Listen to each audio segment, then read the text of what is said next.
भगवान की जय।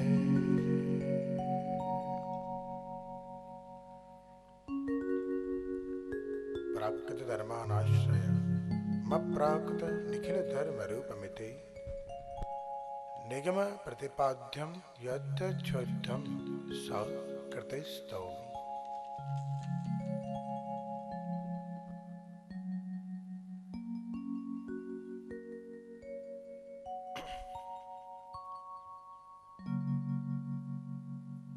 श्रीमद् भागवत जी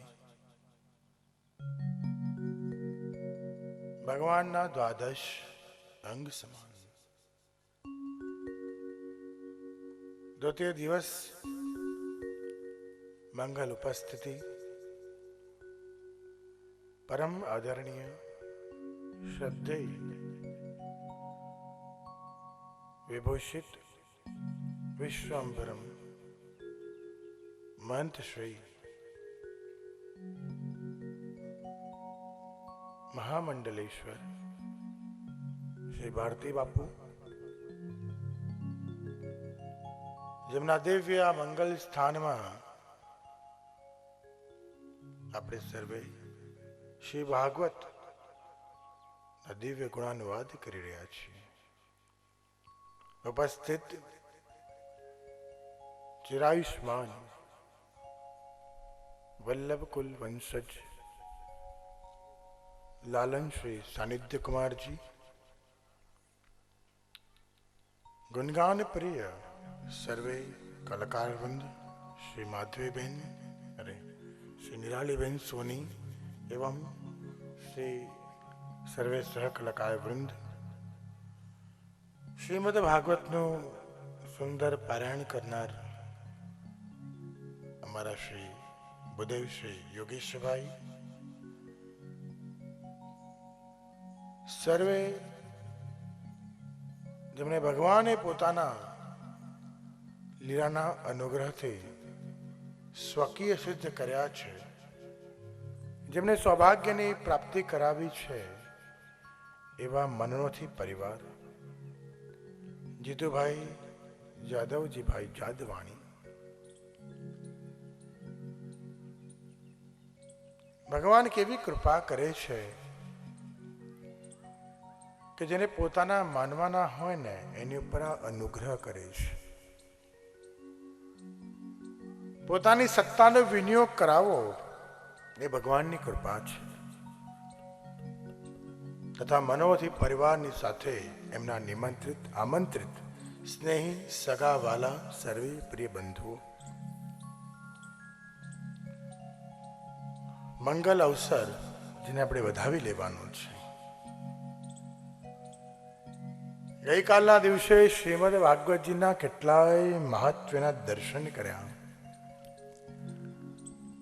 અને સંત શિરોમણી આદરણીય મહંત શ્રીના ઉદ્બોધન આશીર્વચન પ્રાપ્ત કર્યા। એ રીતે આજે ચિરાયુષ્માન સાનિધ્ય કુમાર બાબા અહીંયા પધાર્યા છે અમદાવાદથી, એમના પણ આશીર્વચનનો લાભ આપણને મળ્યો। જો આ ભગવત કૃપા છે કે આ સત્સંગનો અવસર તમને મળી રહ્યો છે। જીવનમાં એટલી બધી ક્ષણો અને પળો હોય છે ને જે આપણે વેડફતા હોઈએ છીએ। અમારા શ્રી વલ્લભાચાર્યજી કહે છે કે ધન્ય ક્ષણ તેને માનવી કે જ્યારે તમારા કર્ણમાં ગુરુદેવની વાણી પડે અને સૌભાગ્યની પ્રાપ્તિ છે કે શ્રવણ થઈ રહ્યું છે। જે ઈચ્છા કરે ને કે મારે કંઈ કરવું છે તો બી કરી ના શકે, સંસાર છે ભાઈ, પણ ભગવાન કૃપા કરે ને તો થઈ શકે। એ વ્યક્તિ મને મળ્યો, મને કે જે મારા શ્રી બસ જો આજે મારી એક ઈચ્છા થઈ ગઈ છે। મેં કહ્યું સરસ કહેવાય। મેં શું ઈચ્છા છે? કે ખિસ્સામાં 5,000 રૂપિયા છે ને બસ જો બેઠકજી નજીકમાં છે ને વલ્લભાચાર્ય મહાપ્રભુજી સાંભળ્યું છે કે બેઠકજીમાં 24 કલાક પારાયણ કરતા હોય છે ને ત્યાં જઈને મારે સેવા કરવી છે। બહુ સરસ સેવાનો વિચાર આવે ને એને એ પણ ભાગ્યશાળી ગણો। આ સંસારમાં દરેકને પોતાના સુખના વિચાર આવતા હોય, સેવાના વિચાર આવે એ બી ભગવત કૃપા. મેં કહું તાત્કાલિક જા ભાઈ, આ કલિયુગ છે. આજે વિચાર આવ્યો ને કાલે બદલાય ને બદલાય, પેલા પહોંચી જા. તરત પહોંચી ગયો, તરત પહોંચ્યો. રૂપિયા લઈને અધિકારી મળ્યા. મનોથી પાઘ પહેરી છે ને, પાઘડી પહેરીને અધિકારી બેઠા હતા ને પેલા વૈષ્ણવજીને કીધું કે મારે સેવા કરવી છે. અધિકારી તૈયાર થઈ ગયા કે લાવો લખાઈ દઈએ. કે શું કરવું છે? કે 5,000 રૂપિયા. કે સરસ, ચલો. પૈસા કાઢ્યા, આપવાની તૈયારી કરી. ત્યાં જો ક્યાં વિચારો બદલાય છે. ખિસ્સામાં હાથ નાખ્યું ને તો 1,000ની નોટ હાથમાં આવી, 4,000 ખિસ્સામાં જ રહી ગયા. અને ભાઈ મનથી ખુશ છે કે ના મારે 1,000 જ કરવું છે. મન બદલાય છે, વિચારો કેમ બદલાય છે. પછી અધિકારી આવ્યા, ચલો 5 ફાડું છું, શું નામ લખું? તો નામ લખાયું. કેટલા લખું? તો ખબર નહીં 1,000ની નોટ 500ની બની ગઈ પાછી. બોલો કેવું કે 1,000ની નોટ હતી 500 થઈ ગઈ. પેલા 5 ને બોલે કે 500 લખી લો ને. 500 લખીને પાછો આવ્યો. પાછો આવીને મનમાં શંકા કરી કે આવું કેમ થયું હશે. તો મારી પાસે આવ્યો. મને કેમ 5,000 લઈને ગયો હતો ને, લખાઈ જ દેવા, આપી જ દેવા ત્યાં ને ત્યાં. પણ એવું શું થયું કે 4,500 ખિસ્સામાં રહી ગયા ને 500 જ આપી શક્યો. આવું કેમ? ભાઈ એમાં દુઃખ ના કરીશ. એમાં કઈ કોઈ દુઃખનું કારણ નથી આમાં. કે કેમ? ભાઈ દુઃખનું કારણ તું વિચારીશ જ નહીં. એ કેમ ના વિચારવું? કેમ થયું? એટલા માટે થયું કે ભગવાન પરમાત્મા પરમેશ્વર તારી પાસેથી એટલી સત્તા, એટલું દ્રવ્ય લે છે જે દૈવી હોય છે, બાકી બધું રહી જાય છે. તારો વિનિયોગ થયો તો માન કે મારી પાસે અલૌકિક ભગવાનની સેવા માટે આટલું જ હતું જે પ્રભુએ લીધું. હું ઈચ્છા કરીને ગયો હતો પણ થઈ શક્યું નહીં. ઈચ્છાઓથી કઈ થતું નથી ભાઈ, ભગવત ઈચ્છાથી થાય છે. મનુષ્યને દુઃખ એ છે કે જો ને મેં આ કર્યું મને દુઃખ મળ્યું, મેં આ કર્યું મને સુખ મળ્યું. ભાઈ તારા કરવાથી કઈ થતું જ નથી. તું એટલો વિચાર કર, કરતા કરાયતા શ્રી હરિ પોતે જ છે. એટલે કેવું તસ્માત સર્વાત્મના નિત્યમ શ્રી કૃષ્ણ શરણમ મમ અશક્યવા સુશક્યવા સર્વથા શરણમ હરિ. ભગવાનના શરણે જવાથી જ ભગવત પ્રાપ્તિ છે. આવું આપણે સર્વે પ્રભુના ધૂન ગાઈને ધૂન ગઈને આ ભગવત કથારસ નારદજીના પ્રસંગને આગળ વધારીએ. જય કુંજ વિહારી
श्याम सुंदर श्री अमने महारानी की जय, श्री गिरिराज धरण की जय।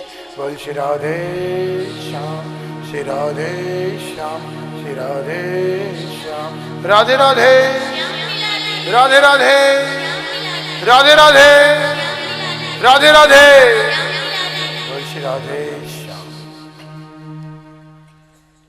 भागवत ની પવિત્ર ગંગામાં સ્નાન પાન ધ્યાન સર્વસ્વ સમર્પણ એવં ભગવત રસ્તે પ્રાપ્તિ કરવા આવેલા સર્વે ભાગ્યવાન વૈષ્ણવ.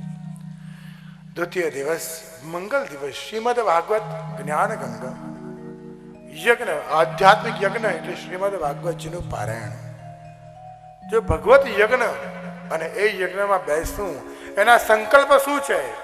સત્ય, સંસ્કાર, સંસ્કૃતિ અને સેવા. આ યજ્ઞનું આજ પરિણામ છે. પહેલું સત્ય. જ્યાં સત્ય છે ત્યાં ઈશ્વર છે. સંસ્કાર, જ્યાં સંસ્કારોનું સંગઠન છે ત્યાં આપણી પૂર્વની જેટલી પેઢીઓ છે ને, આપણા વંશજો અને પેઢીઓ બંને સાથે છે. ભાગવતજી કહે છે કે ભક્તની કેટલી પેઢી તરી જાય કે જે પણ ભાગવત શ્રવણ કરે ને એ ભક્ત બને છે ને ભક્તની 21 પેઢીઓ તરે છે. સંસ્કૃતિ, શ્રીમદ ભાગવત શું છે? શ્રવણ કરવું એ પણ આપણી સંસ્કૃતિ છે. અને સેવા, સત્સંગ. જ્યારે પણ ભાગવત શ્રવણ કરવા કોઈ આવે ને, પેલા કે હું ઘરેથી નીકળી છું, ઘરેથી નીકળાતું નથી, ભગવાન લઈને આવે છે. ભક્ત જ્યારે સિંહાસન પર બેઠેલા કૃષ્ણની સેવા કરે ત્યારે ભગવાન માત્ર સિંહાસન પર સેવા લે છે.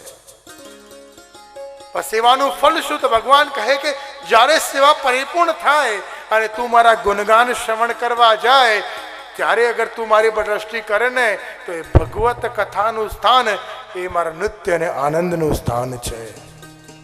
એટલે કહેવાય છે કે ભક્ત જ્યારે ઘરમાંથી કથા શ્રવણ કરવા નીકળે તો ભગવાન પાછળ પાછળ આવે.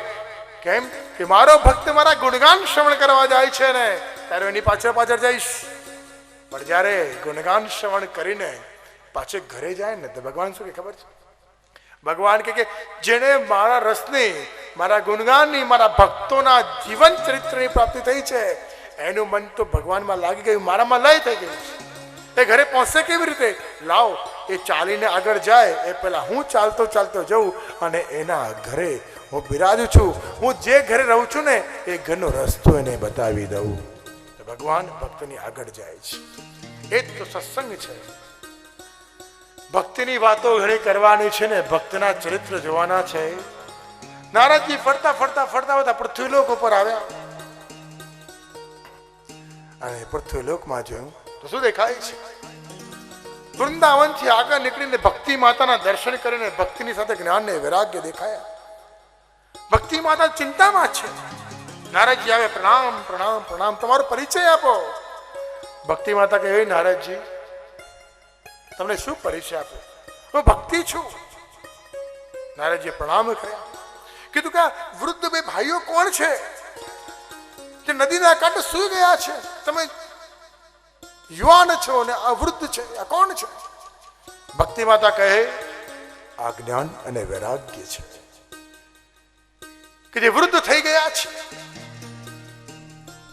અમે ફરતા ફરતા નીકળ્યા હતા અને આ જો વૃદ્ધ થઈને બેઠા છે.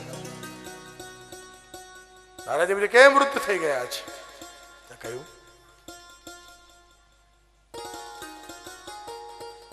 કે દક્ષિણમાં આનું પ્રાગટ થયું ને, મહારાષ્ટ્રમાં સન્માન મંડળ, ગુજરાતમાં પ્રવેશ કર્યો ત્યાં લોકો વૃદ્ધ થયા. પણ હું વૃંદાવનમાં આવી તો ભક્તિ યુવાન બની, પણ આ લોકો હજી પણ વૃદ્ધ રહી ગયા છે. ઉઠતા જ નથી, ઉઠતા જ નથી, ઉઠતા જ નથી, ઉઠતા જ નથી.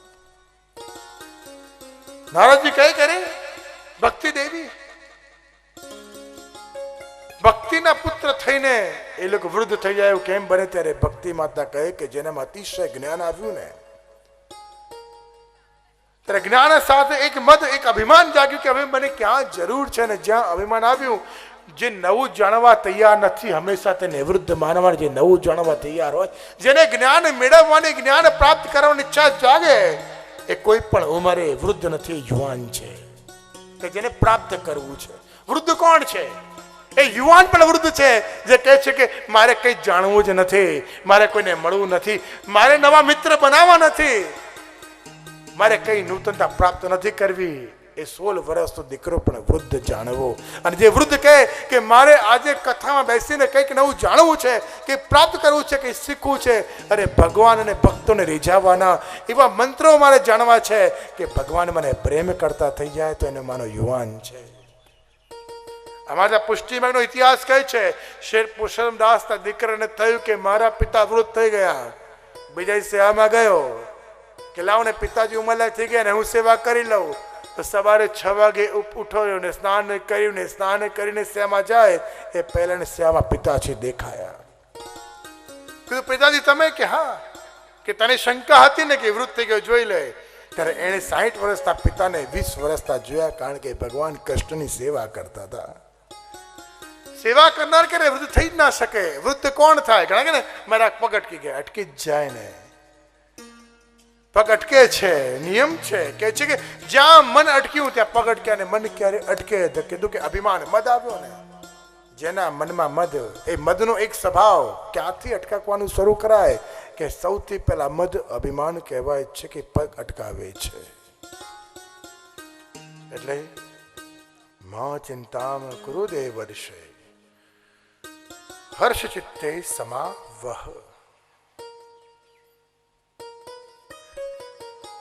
સનત કુમારો પણ અહીંયા આગળ વધી રહ્યા છે. નારદજીએ મનમાં સંકલ્પ કર્યો કે ગમે તેમ કરીને આ જ્ઞાન અને વૈરાગ્યને જાગૃત કરીશ. અતિશય જ્ઞાન તે વૈરાગ્યનું લક્ષણ છે. અને એટલે જ એ કુંઠિતતા જો દૂર કોનાથી રહેવું કે જેના વિચારો કુંઠિત થઈ જાય ને હંમેશા એનો ત્યાગ કરી દેવો. અને કુંઠિત વિચારો કોના થાય છે? જે નવું લેવા તૈયાર હોતા નથી. અમારે તો તમે કોઈ પણ ધર્મ ધોરણને મહંત સંત આચાર્ય ગુરુને જેને પૂછો કે મારે કોઈ પવિત્ર વસ્તુ પધરાવી છે તો કહેવાય કે એક કામ કરજો, ભગવાનનું નામ લખેલી બુક હોય કે ભગવાન ઉપર ચડાયેલી માળા હોય કે ભગવાને ધરેલો ઉપરનો હોય ખેસો ને એ પણ અમારે ત્યાં વહેતા જલમાં પધરાવાય છે. કારણ કે કહેવાય છે સંસ્કૃતિમાં કે નદી હંમેશા પવિત્ર છે. વહેતું જલ પવિત્ર ગણાય છે. વહેતું જલ એ પવિત્રનું લક્ષણ છે. એ નદીને માં ગણાય છે. ભૂમિ પણ માતા છે, જન્મ આપનારી પણ માતા છે, ગાય પણ માતા છે ને વહેતું જલ નદી પણ માતા કહેવાય છે. આ લોકમાં 4 માતા છે. તો વહેતું જલ એ હંમેશા પવિત્ર છે કારણ કે વહેતું રહે છે. એમ કયું મને પવિત્ર ગણાય? કયો માનવી પવિત્ર? કે જેના વિચારોમાં નૂતનતા હોય, જે નવું પ્રાપ્ત કરવા તૈયાર હોય, જેને સત્સંગ કરવાની જીવનમાં ઈચ્છા થાય, એ હંમેશા એનું મન નદી સમાન પવિત્ર ગણાય છે. ને એનો સંગ કરવો. તળાવ કેટલું સારું દેખાય ને, ચોમાસું આવ્યું તો ભરે પણ જાય, પાણી ત્યારે સારું દેખાય, પહેલા એમાં ફૂલ ઉગે ને થોડો સમય જાય એટલે પછી એમાં લીલ જામે, ગંદકી થાય. ને જે તળાવ પાસે લોકો જેને ખુશ થતા ઉજાણી કરતા એ તળાવથી લોકો દૂર ભાગવા લાગે. કેમ? કે એના વિચારો કુંઠિત છે. શરૂઆતમાં સારું લાગે, पहले सब अच्छा लगता है, बाद में सब कुछ बदल जाता है. પછી ગંદકી થવા લાગે કે પછી કોઈ ના જાય. એમ જેના વિચારો કુંઠિત હોય ને, જે નવું પ્રાપ્ત કરતા નથી, એના વિચારો કુંઠિત થઈ જાય છે. ને પુષ્ટિ ભક્ત વૈષ્ણવ સંપ્રદાયનો કોઈ ભક્ત એક કુંઠિત વિચારધારા ન રાખે એ તો એ સંપ્રદાયને જ નુકસાન છે ને છે. કુંઠિત વિચારધારા એટલે જડતાને છોડીને ભક્તિને પ્રાપ્ત કરવી જોઈએ. ના હું તો આમ જ કરીશ, હું આમ જ ચાલીશ, હું આ હશે ને તો જ નિભાવીશ. એ કુંઠિત વિચારધારાઓ એ સંપ્રદાયને નુકસાન કરાવે છે. આવનારી પેઢી માટે નુકસાન શું છે? આપણી આજની કુંઠિત વિચારધારા, જડતા એ નુકસાન કરે છે. જડતા છોડીને દ્રઢતા રાખો. ભગવાન મારેલી દ્રઢતા એ જ ભગવત પ્રાપ્તિ કરાવે છે. આ કુંઠિત વિચારધારાઓને છોડવી જોઈએ, દરવાજા ખોલવા જોઈએ. આજે પણ ઘણા લોકો દરવાજા બંધ કરીને સેવા કરતા હોય. હું કહું ભાઈ કોની માટે? ખોલીને સેવા કરો, લોકોને ખબર પડે, ઘરનાને ખબર પડે તમે કરો છો. હું અંદર ગયા પછી સાંજે બહાર આવે. લોકો સવારના અંદર જાય, સાંજે બહાર નીકળે. અમને પણ ચિંતા થાય કે ભાઈ ઘરમાં છે કે બહારગામ છે. એવી રીતે લોકો સેવા કરે, કોઈને ખબર જ ના પડે. પછી કે આગળની પેઢી છે ને એને સેવા કરવાની બહુ સૂઝ પડતી નથી. ભાઈ ક્યાંથી સૂઝ પડે? તમે અંદર બેઠા બેઠા શું કરો છો? બહાર કોઈને એને કહો તો ખબર પડે ને કે અંદર સેવા કેવી રીતે ચાલે છે. તમે બહાર આવો ને તો લોકો ગભરાય કે હટાવી ના દે, આપણને ભગાડી દે. એવી રીતે સેવાઓ ના કરવી. સેવા એવી રીતે કરાય છે ઘરના દરેક વ્યક્તિને તમારી માટે પ્રેમ જાગે. જો ભગવાન માટે તો પ્રેમ આખા જગતને છે, પણ ભગવાનના ભક્તો જે છે ને, જે પ્રિય છે, નિકટના છે, જ્ઞાની છે, જે સેવામાં જોડાયા છે, એમાં પણ પ્રેમ થવો એ ક્યારે થાય? એના વ્યવહારથી થાય છે. વ્યવહાર એવો કરવો જોઈએ. કોઈ પણ જીવને ભગવાનથી તકલીફ નથી, એ ભગવાનના ભક્તોના વ્યવહારથી તકલીફ છે. એટલે ભક્તોનો વ્યવહાર કેવો હોવો જોઈએ? પ્રેમાળ, સરળ, આદર આપનારો, પ્રેમથી જેના દરેકના દિલ જીતનારો, સેવામાં જોડનારો જોઈએ. ઉદાર મન જેનું હોય એ સેવામાં બધાને જોડી શકે છે. ઉદાર મન રાખવાની જરૂર છે. ઉદારતા ના હોય તો શું આનંદ કહો. નારદજી સંકલ્પ કર્યો તે આકાશવાણી થઈ. અને આકાશવાણી શું થઈ? હે નારદજી, તમે મનમાં વિચાર કર્યો છે કે ભક્તિ દેવી અને જ્ઞાન અને વૈરાગ્યની જે પણ મનમાં તકલીફ છે ને, એને દૂર કરશો તમે? તો કે હા. કે ભલે તો એક કાર્ય કરો. કે શું કરું? કે પવિત્ર સ્થાને રહી જાઓ, ઋષિઓ સંતોને મળો, આશ્રમમાં જાઓ ને આશ્રમમાં જઈને પૂછો કે શું આ ચિંતાની નિવૃત્તિ કરી શકાય? નારદજી કહે કે બધા ઉપાયો કરી ચૂક્યો છું. દરેક સંત, દરેક મહાત્મા, મહંત બધાને મળ્યા, પણ ઉપાય ના મળ્યો.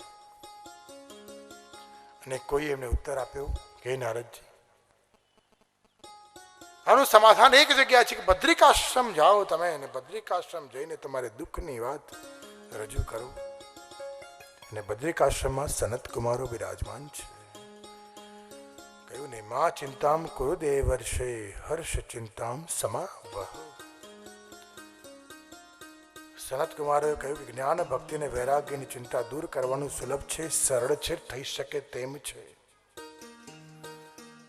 નારદજી કહે કે શું કારણ છે? કે શાસ્ત્રોમાં એવા કેટલાય કારણો બતાવ્યા છે.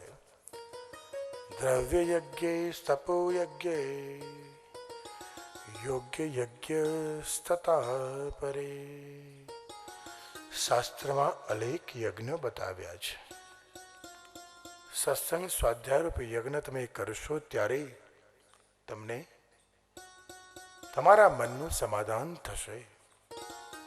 અને એ માટે એક જ ઉપાય છે કે શું? કે શ્રીમદ ભાગવત કથાનું પારાયણ એ જ્ઞાન અને વૈરાગ્યને જગાડી શકે તેમ છે. બધા પાઠ કરી ચૂક્યું, જાગતા નથી. સનત કુમારો કહે કે હે નારદજી, એક મોટું ગદાદાર વૃક્ષ છે. એ વૃક્ષ, એના પાંદડા, એની ડાળી, એના થડ, એમાં રસ હોતો નથી. એ વૃક્ષમાં જયારે ફળ લાગે ને ફળ ખવડાવીએ તો જ એમાંથી રસ મળે છે.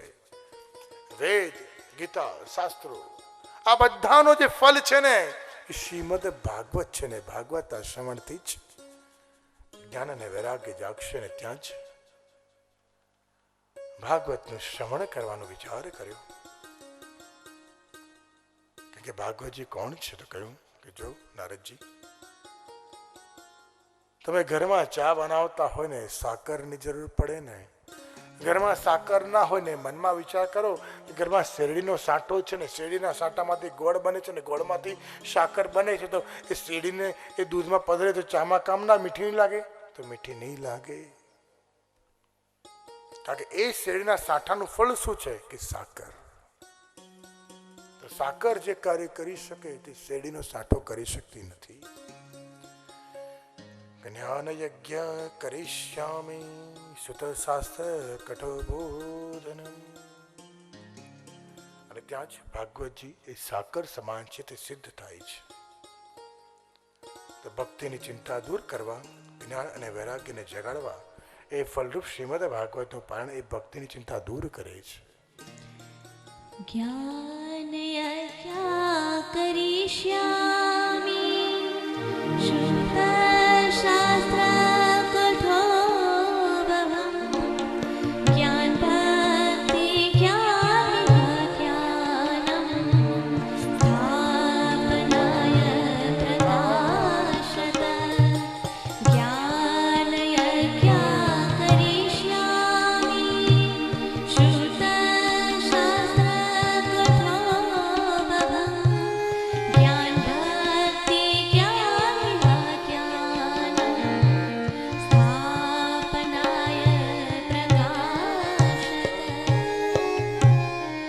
નારદજીએ સંકલ્પ કર્યો છે. જ્ઞાન ભક્તિ અને વૈરાગ્યની ચિંતા દૂર કરવાનો સંકલ્પ કરીને હું આ કથા કરીને રહીશ. નિર્મળ ગંગાજીનું જલ, સુંદર નીલકમલ ઉગ્યા છે, સુગંધ ભજે જ પ્રસરાલી છે અને ઋષિઓ આવીને તપ કરી રહ્યા છે અને સનત કુમારો બિરાજમાન છે. અને ત્યાં જ નારદજી પધારે અને નારદજી પોતાની ધૂન ગાતા ગાતા નારદજી પધાર્યા છે ને કહે, શ્રી કૃષ્ણ ગોવિંદ હરે મુરારે, હે નાથ નારાયણ વાસુદેવા. શ્રી કૃષ્ણ ગોવિંદ હરે મુરારે, હે નાથ નારાયણ વાસુદેવા. શ્રી કૃષ્ણ ગોવિંદ હરે મુરારે, હે નાથ નારાયણ વાસુદેવા. શ્રી કૃષ્ણ ગોવિંદ હરે મુરારે, હે નાથ નારાયણ વાસુદેવા. શ્રી કૃષ્ણ ગોવિંદ હરે મુરારે, હે નાથ નારાયણ વાસુદેવા. દૂર દૂરથી લોકો સ્થળો પર આવ્યા છે, તીર્થમાં આવ્યા છે. ને તીર્થમાં કોણ આવે કે જેને પોતાના સર્વે પાપો દૂર કરીને પુણ્યની પ્રાપ્તિ કરવી હોય ને તીર્થમાં પ્રવેશ કરી છે. અને ઋષિઓનું શરણામું તે તીર્થ છે, સંતોનું શરણામું તે તીર્થ છે, મહંતોનું શરણામું તે તીર્થ છે. જે ગંગા હોય ત્યાં તીર્થ ગણાય છે. નદીઓ ત્યાં આવીને આપો વહેવા લાગે. નદીઓ ક્યાં વહે? જ્યાં સંત વિરાજે ને ત્યાં નદી આપો વહેતી હોય છે. દેવ દેવરાજ રાજાઓ ઋષિઓ વિશ્વામિત્ર બધા જ તપસ્વી પધારવા લાગ્યા. અને મોટું મંડપ તૈયાર થયો છે. એક બાજુ ઋષિઓ બેઠા છે, એક બાજુ વિરક્ત ભક્તો બેઠા છે, એક બાજુ સ્ત્રીઓ બેઠી છે. અને ઘંટનાદ થયો, શંખનાદ થયો, આકાશમાં પુષ્પોની વૃષ્ટિ થઈને ત્યાં જ જ્ઞાન વૈરાગ્યની ભક્તિએ પ્રવેશ કર્યો. નારાજજી ફરી ધૂન ગુણગાન કરી રહ્યા છે અને સર્વે કથાનો આનંદ લઈ રહ્યા છે.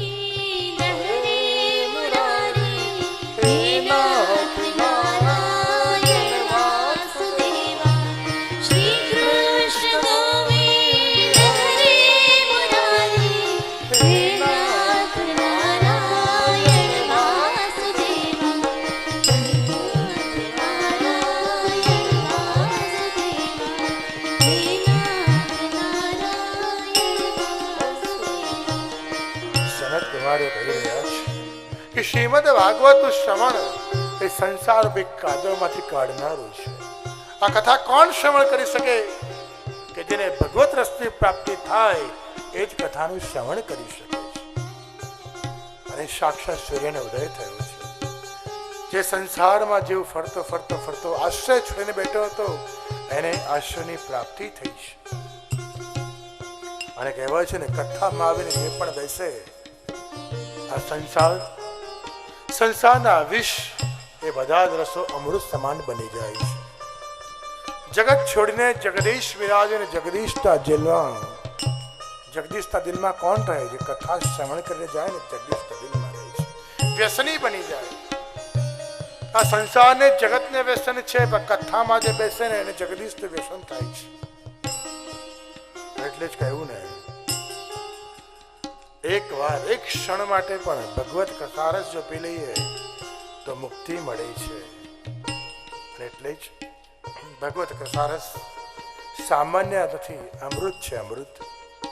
અને ત્યાં જ નારદજી જ્ઞાન અને વૈરાગ્ય અને ભક્તિ ત્રણેય બિરાજમાન થયા. અને ભક્તિજી પૂછ્યું, હું અહીંયા ક્યાં બિરાજું? ત્યાં નારદજી કહે કે ભક્તિ દેવી, તમારા બિરાજવાનું અહીંયા સ્થાન બન્યું નથી, પણ આ ભક્તોનું હૃદય છે ને, ભક્તોનું જે મન છે એ ભક્તોના મનમાં જઈને બિરાજો, એ જ આપણી માટે સર્વોત્તમ સ્થાન છે. અને ત્યાર પછી જ્ઞાન અને વૈરાગ્ય જે મૂર્છિત થઈ ગયા છે, અતિશય મૂર્છિત, જ્યારે ભગવત કથારસના સ્થાનમાં આવીને મંગલાચરણનું શ્રવણ કરે તો જ્ઞાન અને વૈરાગ્ય જાગ્યા છે કે અમે ક્યાં જઈએ. નારદજી કહે છે, કથા શ્રવણ કરતા કરતા જેના મનમાં અભિમાન જાગે, જેને લાગે કે મને બધું પ્રાપ્ત થઈ ગયું, હે જ્ઞાન હે વૈરાગ્ય, તો ત્યાં જઈને બિરાજશે. એટલામાં નિંદ્રા દેવી આવ્યા. કે નારાજી નારાજી હું જઈને ક્યાં બેસું? તો કે તારી માટે પણ એક સ્થાન છે કે જે કથા પહેલા જમણવાર થાય ને જમણવારમાં જરૂર કરતા વધારે જે ખાઈ પી લે એની આંખોમાં ભાર તરીકે જઈને તું બેસી નિંદ્રા આવી જશે. એ નિંદ્રા દેવી રાહ જોઈએ કે કોની આંખો બંધ થાય છે એની પાસે જઈને બેસી જવું. જેની આંખો બંધ થઈ સમજો આવી સમજો આંખો બંધ થાય નિંદ્રા દેવી અભિમાન આવે તો જ્ઞાન વૈરાગ્ય આવે ને કૃષ્ણમાં પ્રેમ જાગે તો માનો તમારા મનમાં તમારા હૃદયમાં હૃદય પટલ પર ભક્તિ આવીને બિરાજી ગઈ છે. અને આગળ કહ્યું કે સૌથી પવિત્ર સ્થાન શું છે? તો નારદજી ફરી બધી જ જગ્યાએ ભક્તિ દેવી બિરાજ્યા, જ્ઞાન વૈરાગ્ય બિરાજ્યા. નારદજીએ પોતાની ધૂન ગાવાનો પ્રારંભ કર્યો છે. શ્રી કૃષ્ણ ગોવિંદ હરે મુરારી હે નાથ નારાયણ વાસુદેવા. શ્રી કૃષ્ણ ગોવિંદ હરે મુરારી હે નાથ નારાયણ વાસુદેવા. શ્રી કૃષ્ણ ગોવિંદ હરે મુરારી હે નાથ નારાયણ વાસુદેવા. શ્રીમદ ભાગવતનો મહિમા વધ્યો, બધાને જ્ઞાન પ્રાપ્ત થયું, મહિમા પ્રાપ્ત થઈ, ભાગવતનો પ્રારંભ થયો. અને ધ્યાન ભક્તિ મહારાણી બંને પુત્રો જ્ઞાન અને વૈરાગ્ય મગ્ન બન્યા, ધન્ય બન્યા છે. ભાગવતનું જ્ઞાન તે દુર્લભ છે, પણ જ્ઞાન વૈરાગ્યને પ્રાપ્ત થઈને યુવાની આવી છે. કે ભક્તિ વગરનું જ્ઞાન તે વૃદ્ધાવસ્થા છે ને ભક્તિ વગરનું વૈરાગ્ય પણ વૃદ્ધાવસ્થા છે. જ્યાં જ્ઞાન અને વૈરાગ્યમાં ભક્તિ મળી છે ત્યાં યુવાની આવી છે. અને પુષ્ટિમયનો ઇતિહાસ કહે છે, અને ઇતિહાસમાં શ્રી ગોકુલનાથજી આજ્ઞા કરે છે કે જો ભક્તિ કરવાનું મન થાય, સેવા કરવાનું મન થાય, સત્સંગનું જો મન થાય તો યુવાનીમાં કરશો ત્યારે સાચો સત્સંગ કર્યો કહેવાશે. એટલે અમારે તો પ્રસંગ આવે, પહેલી વાલી को छोड़ दे, तीसरी वाली को छोड़ दे, बीच वाली को पकड़ ले. મહાત્માજી બેઠા હતા ને ઉપદેશ આપ્યો. શિષ્યોને કહ્યું કે શિષ્ય પહેલીને જવા દેજે અને છેલ્લીને જવા દેજે, વચ્ચે છે ને એને પકડજે. શિષ્ય ઉપદેશ સાંભળે છે ને ત્યાંથી પનિહારીઓ પાણી ભરીને જાય છે ને કાનમાં શબ્દો પડ્યા. જો મિસઅન્ડરસ્ટેન્ડિંગ કોને કહેવાય સમજજો, સમજવાની વાત છે. સ્ત્રીઓને કહ્યું કે અમને પકડવાનું કહ્યું. ઘરે ગયા ને ગામમાં બધા ભાઈઓને વાત કરીને ભાઈઓ તો તૈયાર જ હોય હંમેશા કે ચલો આવી જઈએ. કથામાં કોઈ બેસવાનું કહેતો કે વિચારશું ને કોઈ કે બાય ઊંચી કરવાની છે કે ચલો તૈયાર છીએ. ભાઈઓ ગયા, મહાત્માને પકડ્યા. શું મહાત્માજી ઝાડ નીચે બેસીને ઊંધી સીધી વાતો કરો છો? આ તમને ગામમાંથી કાઢીને રહીશું. મહાત્મા કે મેં શું કીધું છે કે તમે આવો બોલતા હતા ને વચ્ચે વાળીને પકડવાનું? એ વચ્ચે વાળી મારી બહુ હતી, એને કેમ પકડવાનું? મહાત્મા કહે ભાઈ અમને તો ખબર નથી કે 3 સ્ત્રીઓ જાય છે. કે હા જતી હતી ને વચ્ચે વાળી મારી બહુ હતી, તમે એને કીધું પકડવાનું, હવે હું તમને નહીં છોડીએ. ત્યાં શિષ્યો ઉભા થયા મહાત્માને કે અમે પણ મારીશું. ત્યાં મહાત્મા કીધું માવરું માવરું માવરું માવરું. શિષ્ય બેસી ગયા. બધા જે પણ ઝઘડો કરવા આવનાર પૂછ્યું કે આ તમે માર માર કીધું, આ લોકો કેમ બેસી ગયા? ત્યારે મહાત્માએ કીધું કે એને તમને ક્રોધમાં જોયું તો શિષ્યોને પણ ક્રોધ આવ્યો.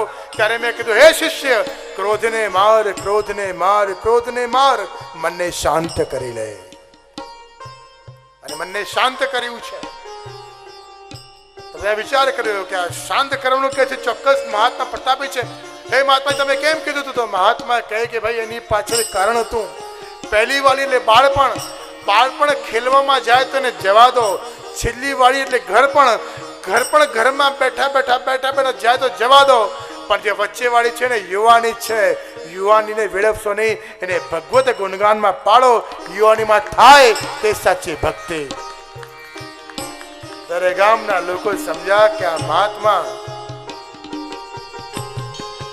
એ કોની વાત કરતા હતા? એ વાસનાઓની વાત નથી કરતા, એ જીવની અંદર પડેલી વાસનાઓને દૂર કરવાની વાત કરે છે. અને કથા મંડપમાં જે વાસ છે ને, આ વાસ શું છે? આ વાસના છે. શ્રીમદ ભાગવત એક દિવસ આ વાંસમાં રહેલી એક ગાંઠ છૂટે, અને જ્યારે 7 ગાંઠ છૂટી ત્યારે આ વાંસની ગાંઠ ન છૂટતી, તમારા મનમાં 7 વાસનાઓ ભરેલી છે એની ગાંઠો છૂટી જાય છે ભાગવત દ્વારા. એને પ્રગટ પ્રમાણ ગૌકર્ણ ધુંધુકારીના પ્રસંગમાં આવે આત્મદેવ એની પત્ની ધુંધેકારી અને ધુંધુકારીને બાળક નહીં ને મનમાં વિચાર કરે, સંકલ્પ કરે કે મારે બાળક જોઈએ, બાળક જોઈએ, બાળક જોઈએ, બાળક જોઈએ, બાળક જોઈએ, બાળક જોઈએ. અને જ્યારે કોઈ વસ્તુ જોઈતી હોય ને ત્યારે ગુરુ બહુ યાદ આવે, મહાત્મા બહુ યાદ આવે, યમુનાજી બહુ યાદ આવે, માતા પિતા બહુ યાદ આવે. અને વસ્તુ જ્યારે મળી જાય ને ત્યારે કોઈની યાદ આવે ખરી? ભક્તિ આપણે રોગની જેમ કરીએ, ગુરુને આપણે ડોક્ટરની જેમ મળીએ, સંતને ક્યારે મળીએ? આપણે જ્યારે જીવનમાં કોઈ તકલીફ આવે ને ત્યારે સંતની યાદ આવે, અને જીવનમાં મજા આવે ત્યારે સોનીની, ઝવેરીની, મોટા મોટા ટ્રાવેલ્સ એજન્ટોની, કેવા કેવા લોકોની યાદ આવે. બોલો, ત્યારે કોઈને ગુરુની યાદ આવે કરે? ગુરુ સમજી જાય કે ફસાયો છે તો હવે મને યાદ કરે છે. બોલો, આત્મદેવને પણ યાદ આવી. યતિ પાસે ગયા, યતિની સેવા કરી. યતિજીએ કીધું કે માંગો. આત્મદેવ કે મારે પુત્ર નથી, એક પુત્ર જોઈએ છે. યતિ કે તારા ભાગ્યમાં પુત્ર નથી? કે ના, મારે જોઈએ જ છે, ગમે તે કિંમતે જોઈએ. કે તારા જીવનમાં નથી ને મળશે ને તો તને સુખ નહીં મળે ભાઈ, તને નહીં મળે, રહેવા દે. કે મારે જોઈએ જ છે, ગમે તેમ જોઈએ છે, તમે આપો મને બસ. માંગે એટલે માંગે, ના જોઈએ એટલે જોઈએ, આપવાનું છે કોઈ બી કિંમત ઉપર. યતિ કે ભાઈ તારા જીવનમાં 7 પેઢીમાં તારે નથી, આગળ 7 જન્મોમાં પુત્ર નથી, તો રહેવા દે ને, શું કામ માંગે છે? કે ના જોઈએ જ છે. પાછો પડી ગયો. એટલે કીધું વાંધો નહીં, ચાલ તું માંગે છે તને ફળ આપું છું. હે, ફળ ખાજે, તારી પત્નીને હાથમાં આપજે, એને કે જે ખાઈ લે તારે પુત્ર થશે. બસ જા. પાછો આવ્યો કે તમે કીધું હાથવું પડશે, શંકા. એટલે આ તો દવાખાને ડોક્ટરને સલાહ આપવાની, મને આ દવા લખી આપો. ડોક્ટર કે ભાઈ ડોક્ટર હું છું કે તું છે? તું ખાલી રોગ બતાય, દવા શું આપીએ હું નક્કી કરીશ. સાચી વાત ખોટી વાત? ડોક્ટરજીને આજ્ઞા કરે આટલું કરી આપો. અમારી પાસે લોકો આવે ને આજ્ઞા કરે, મારા શ્રી આ કરવાનું છું, ને પછી આપણે કહીએ ભાઈ શું કહેવાય કે અમે વિનંતી કરવાયા છીએ, બોલે એવી રીતે આજ્ઞા કરતા હોય. યતિને કે જોઈએ એટલે જોઈએ, તો યતિએ ફળ આપ્યું એટલે વહુને આપજે, ખવડાવજે, તારા ઘરે પુત્ર થશે, એ નક્કી છે. આત્મદેવ ઘરે આવ્યા. પત્ની ધુંધુકારી. ધુંધુકારી એટલે કોણ? જેની મતી ફરી જાય ને એને ધુંધુકારી કહેવાય. અને ધુંધુકારીની માં કોણ? ધુંધુલી. બુદ્ધિ. અને બુદ્ધિનું કામ શું? ગમે તેવા વિચાર કરવા એ બુદ્ધિનું કામ છે. આત્મદેવ આવ્યા અને ધુંધુલીને ફળ હાથમાં આપ્યું ને કીધું કે તારા ખાઈ જવાનું, તારા બાળક થશે. ધુંધુલીની બેન આવી, મનમાં વિચાર કરે, બંને બેને વાતો કરી કે જો બાળક થાય તો બહુ પીડા થાય, શું કરીશું? ધુંધુલીની બેને કીધું કે તારી પાસે બધું જ છે, બાળક નથી. મારી પાસે કઈ જ નથી, બાળક છે. તો ધુંધુલી કીધું એક કામ કર, ફળ હું તને આપું, હે તું મને બાળક આપજે. તો પેલે કીધું મને શું મળશે? કે તને જેટલું લક્ષ્મી ધન જે જોઈએ એ તને વસ્તુ, તારું ઘર હું ભરી દઉં. બંને નક્કી કરી લીધું કે સારું, હું આ ફળ ખાઈને પિયરમાં રહેવા જાઉં છું ને 9 મહિને બાળ થશે તને આપી દઈશ. ધુંધલી પણ ગઈ ને એની બેન પણ ગઈ ને બંને જણા પિયરમાં રહેવા લાગ્યા. ને અડધું ફળ એને ખાધું ને અડધું ફળ ગાય માતાને ખવડાયું છે. અને ગાય માતાને કેવું ખવડાયું ખબર છે? શુદ્ધ ફળ ખવડાયું. આજકાલ લોકો કે ગાયને ખવડાવો તો ખવડાવીએ છીએ ને, હું બહુ સારું કે ગાયને ખવડાવું છું, કે હા ખવડાવીએ છીએ. ભાઈ શું ખવડાવો છો? એ ઘરમાં જેટલું બચ્યું હોય ને એ બધું આપી દઈએ. અરે શાસ્ત્ર કહે છે, ઉપનિષદ કહે, વેદ કહે, ભાગવત કહે, ગીતા કહે, રામાયણ કહે કે મનુષ્ય ઘરમાં ભોજન કરે એ પહેલા ગાયને ભોજન કરાવાય, પછી ભોજન ના કરાવાય. 33 કરોડ દેવતા જેનામાં વાસ કરતા હોય એ શું મનુષ્યનું એટલું ખાશે? અરે જેના મળમૂત્ર, જેના ગોબર પણ પવિત્ર હોય ને, આ વિશ્વમાં એક જ છે, માત્ર ગૌ માતા, બીજું કોઈ નથી. અને એનું એટલું ખવડાવાય કે આપણે એને એટલું ખવડાવી દઈએ. કલિકાલ કોને કહેવાય? જે પૂજનીય છે એની પૂજા ના કરીએ, અપૂજનીય ને પૂજવા જઈએ ને એ જ કલિકાલ છે. બંને બહેનો નક્કી કરી લીધું, બાળક થયું. ધુંધુલીને થયું તો કે મારે આત્મદેવ કે હું નામ રાખીશ કે ના, મારો દીકરો છે હું જ રાખીશ. તો ધુંધુલીનું નામ કેવું? બુદ્ધિ કેવું નામ રાખે? બુદ્ધિ જેવું જ, ધુંધુકારી. અને અહીંયા ગાયની પર વાછડું થયું ને જોયું કે આખો દેહ મનુષ્યનો છે, ખાલી કાન ગાય ના આવે એટલે નામ ગોકર્ણજી મહારાજ પડ્યું. અને ત્યાં જ ધુંધુલી એટલે પુત્ર પ્રેમમાં મગ્ન બની ગઈ, આંધળી થઈ ગઈ. અતિ પ્રેમ હંમેશા વાસનાઓ પ્રગટ કરે છે અને અતિશય રક્ષણ હંમેશા મનમાં ડર પેદા કરે છે.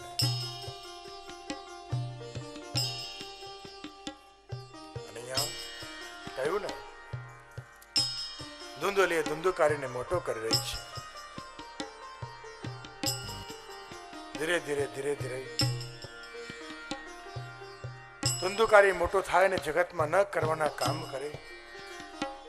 નાનો એટલે જુગાર રમતો થયો, થોડો મોટો થયો મદિરા પાન કરતો થયો, એનાથી મોટો થયો તો વૈશ્યાઓ સાથે ગમન કરતો થયો. ને જે ન કરવાના કીધું તે બધા જ ખરાબ કામો કર્યા છે. અને ગોકર્ણજી મહારાજ સત્સંગમાં, સેવામાં, સમર્પણમાં જોડાઈ ગયા. ધર્મ ભજત સતઃ. ધર્મ કોને કહેવાય? જે આત્માથી થાય ને તે ધર્મ. ગોકર્ણજી મહારાજ મોટા થયા છે. પિતાજીને વિનંતી કર્યા કે હે પિતાજી, એક વાત કહો કે શું કે તમારી ઉંમર થઈ ગઈ છે, વનમાં પ્રવેશ કરો. ત્યારે પિતાજી ગોકર્ણજી મહારાજની વાત માનીને વનમાં પ્રવેશ કર્યો. ધુંધુકારી ધુંધુરીના પુત્ર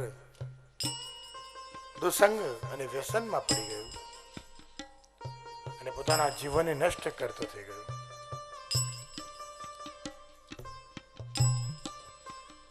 અને ત્યાં જ કહેવાય છે કે જે માતા પુત્રને જન્મ આપીને અતિશય પ્રેમ કરવા લાગી, અતિશય મોહ કરવા લાગી, અતિશય મોહમાં જે વશ થઈ ગઈ, આખી અંતમાં એને પણ એટલું દુઃખ થયું, એટલું દુઃખ થયું કે મારો પુત્ર થઈને અધમ્ય કોટીના અપરાધ કરી, પાપ કરી રહ્યો છે, મારે જોવાયું નહીં ને કુવામાં પડીને તેનો ત્યાગ કર્યો છે. ધુંધુકારી ઘરમાં એકલો થઈ ગયો અને પૈસા માટે રાજાના ત્યાં મહેલમાં ચોરી કરીને ચોરીના સમાચાર વૈશ્યાઓને મળ્યા કે ચોરીનું ધન આપણને આપ્યું છે ને આ ધુંધુકારી તો મરશે, આપણને મરાવશે. બધી સ્ત્રીઓ મળીને ધુંધુકારીને મારી નાખ્યો છે.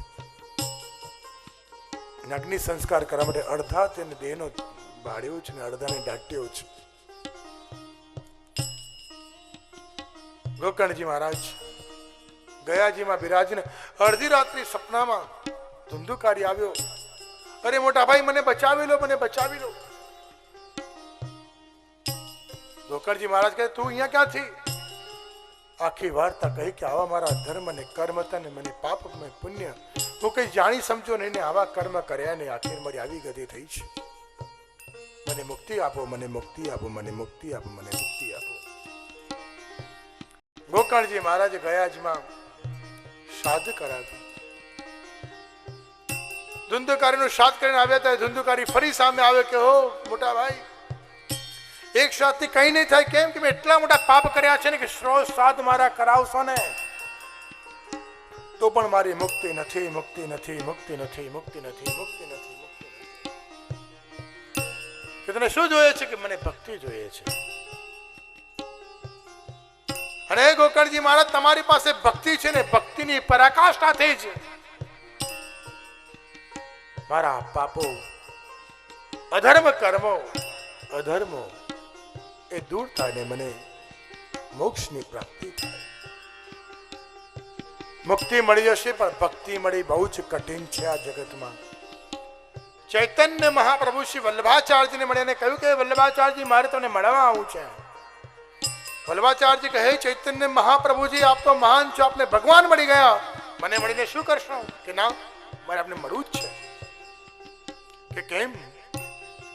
મળવા આવ્યા ને કહ્યું કે ભાઈ શ્રી વલ્લભાચાર્યજી મને ભગવાન મળ્યા છે, ભગવાનને પૂજા કરવા માટે ભક્તિની જરૂર પડે ને ભક્તિ એ તો વલ્લભાચાર્યજી તમને વળેલી છે. તમે કે કૃપા કરો ને તો મારામાં ભક્તિ આવે. અને ભક્તિ ક્યાં છે તો કહેવાય શ્રી વલ્લભાચાર્યના બીજ મંત્રમાં ભક્તિ છે ને. બીજ મંત્ર એટલે બ્રહ્મ સંબંધ મંત્ર, દીક્ષા મંત્ર. જીવને લાગે મને શું મળી ગયું? તને એવી ચાવી મળી જેની ચાવી યશોદા પાસે નથી, જેની ચાવી નારદ પાસે નથી, જેની ચાવી ઋષિ પાસે નથી, જેની ચાવી ગુરુ પાસે નથી. જે ભગવાનના નિકોની ચાવી જ્યાં કૃષ્ણ રાધા સાથે રમણ કરતા હોય એની ચાવી એટલે શું? કે બ્રહ્મ સંબંધ દીક્ષા. જે ત્રિલોકના નાથને રમણ લીલાના દર્શન કરવા હોય ને તો બ્રહ્મ સંબંધ જોઈએ. એ તો આ ગુણગાન છે. અને એ બ્રહ્મ સંબંધ એ ભક્તિની ચાવી છે. અને ભક્તિની ચાવી જેને મળી હોય, એક વાર જો મનને એ કષ્ટમાં લગાડી લે, સમજો ચાવી તાળામાં લાગી, તાળું ખુલ્યું સમજો, ખુલ્યું સમજો. આ ભક્તિ એ વલ્લભાચાર્યની વડીલી છે. જગતનો નાથ કૃષ્ણ